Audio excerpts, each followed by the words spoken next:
नारायण स्वामी जी कह रहे हैं, पहली बात मौन का आश्रय लीजिए, कम बोलिए, अधिकतर चुप रहना सीखिए, तभी नाम चला पाएंगे।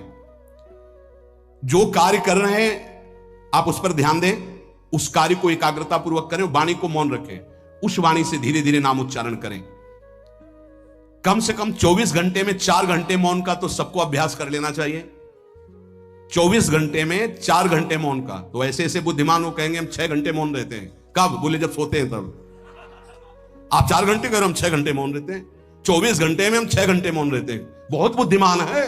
बोले आप 4 घंटे कहते हो, हम 6 घंटे मौन रहते हैं। तो कब आप मौन रहते हैं? बोले जब सोते हैं तो 6 घंटे सोते हैं, मौन ही रहते हैं उस समय। मौन जागृत की कह रहा हूं, 4 घंटे का। नारायण स्वामी के बहुत बड़े महापुरुष हुए, तुम 4 घंटे मौन का अभ्यास करो, ऐसा निकालो 2 घंटे 2 घंटे करके 24 घंटे में 4 घंटे मौन। उस समय हम किसी से बात नहीं करेंगे, नाम जप करेंगे।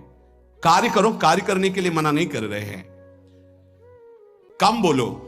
आजकल लोग अपनी जीवनी शक्ति को बोलने के द्वारा बहुत नष्ट कर रहे हैं, व्यर्थ की बातें करते रहते हैं। 4 आदमी चल रहे हो, आप पीछे चलिएगा, सुनते बेमतलब की बातें। नाम जब नहीं होगा वो डिलीट नहीं होंगी, वैसे ही बनी रहेंगी, अगले जन्म के लिए तैयार हो रहा है। इसलिए नाम यदि सिद्ध करना है, नाम का फल लेना है, नाम का आनंद लेना है, तो वृथा भाषण बंद करो, बेकार की बात बंद करो। जितना कम बोलने से काम चल जाए उतना। सामने वाले को बोलने दीजिए, आप बीच में नाम चल रहा है, जी नाम चल रहा है। जब कोई आवश्यक बात हुई, पवित्र शब्द बोल दिया, नहीं चुपचाप सुनो।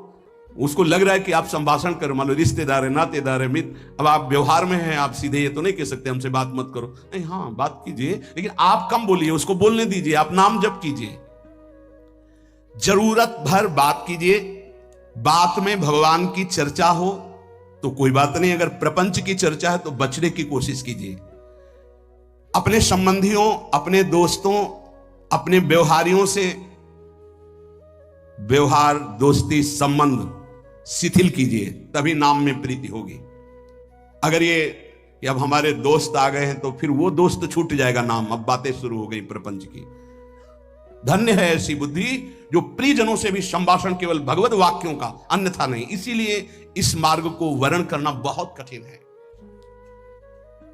एक ऐसा तुम्हारा निवास स्थान होना चाहिए अलग, जिसमें अपने रिश्तेदार, नातेदार, व्यवहारियों का प्रवेश ना हो। आपकी शैया अलग होनी चाहिए। अगर नाम जापक नाम सिद्ध करना चाहता है, नाम का फल लेना चाहता है, नाम निरंतर चलाना चाहता है, तो जिस आसन पर आप बैठते हैं उसी में प्रपंची, विषयी, सांसारिक वृत्ति वाले बैठेंगे तो भजन की वृत्ति नहीं बन पाएगी। एक ऐसा, वैसे होते हैं घरों में बैठने वालों का अलग, लेकिन साधन कक्ष अलग होना चाहिए अपना।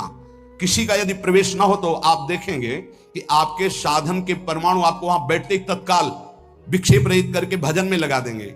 अगर घर में ऐसा कुछ ना हो तो एक आसन अपना अकेला रखिए, जिस पर आप शयन करें वो आसन केवल आपका ही होना चाहिए। अगर वो सार्वजनिक बैठने के लिए ही है, ऐसी व्यवस्था नहीं, तो आसन समेट कर अपना अलग रख दीजिए और दूसरे आसनों पर बैठा लिए, फिर वो आसन हटाकर जब आप शयन करें तो आपका आसन होना चाहिए। इसका बहुत बड़ा नाम से आपको विमुख कर दे।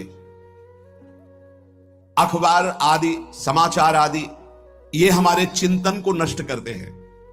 अगर नाम जब करना है, निरंतर नाम स्मृति बैठालनी है, एक घटना कई मिनट तक विक्षेप देती है। ऐसा हुआ, कैसे लोग हैं, और उसमें तो समाचार ही हो रहे हैं, सैकड़ों बातें हो रही, पेपर है तो सैकड़ों बातें लिखी हैं, क्या क्या, अब वो सब दिमाग में भर गई।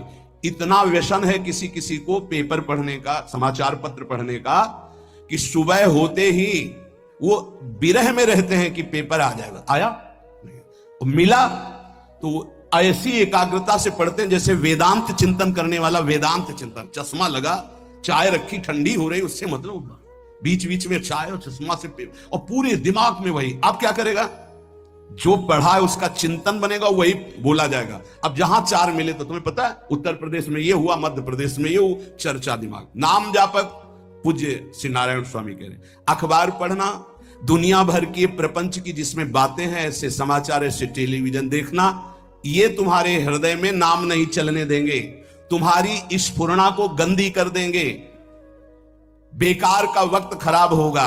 इसलिए अगर आपको पढ़ना ही है तो धार्मिक ग्रंथों को पढ़िए, अपने इष्ट संबंधी ग्रंथों को पढ़िए नाम जपने के लिए। किसी को कभी वचन ना दें।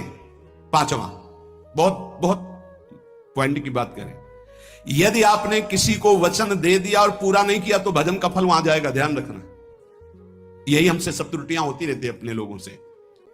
जाओ आज से बाद वचन दे दिया, हम ऐसा नहीं करेंगे, नहीं करेंगे चाहे मर जाएं। और अपने लोग ऐसे फिसड्डी हैं कि शाम के वचन देते हैं और सुबह फिसल जाते हैं, 2-4 दिन बोलते बोलते चला फिर फिसल जाते हैं। बोले कसम से आज से ऐसा नहीं करें। तो आप इसको खिलवाड़ न समझे, आपके सुकृत नष्ट हो रहे हैं, वासना आपके सुकृतों को नष्ट कर रही। दूसरा, जैसे आपने किसी से कहा कि मैं शाम के 5 बजे आ जाऊंगा, तो 5 बजने में 5 मिनट कम होने पर आपको पहुंच जाना चाहिए, 5 मिनट ओवर होने पर नहीं, उसके पहले ही आपको। यह संतों के जीवन में देखा गया है। समय का बहुत बड़ा जीवन में अस्तित्व है। अगर आप किसी को समय दें, फिर उसमें प्रमाद स्थिति नहीं होनी चाहिए। 5 मिनट पहले पहुंचिए। समय दिया है किसी को तो 5 मिनट पहले उसको इंतजार ना करना पड़े। रात को सोते समय नाम जापक उपासक विचार करें, मेरा नाम किन किन कार्यों में छूटा, मेरे से कौन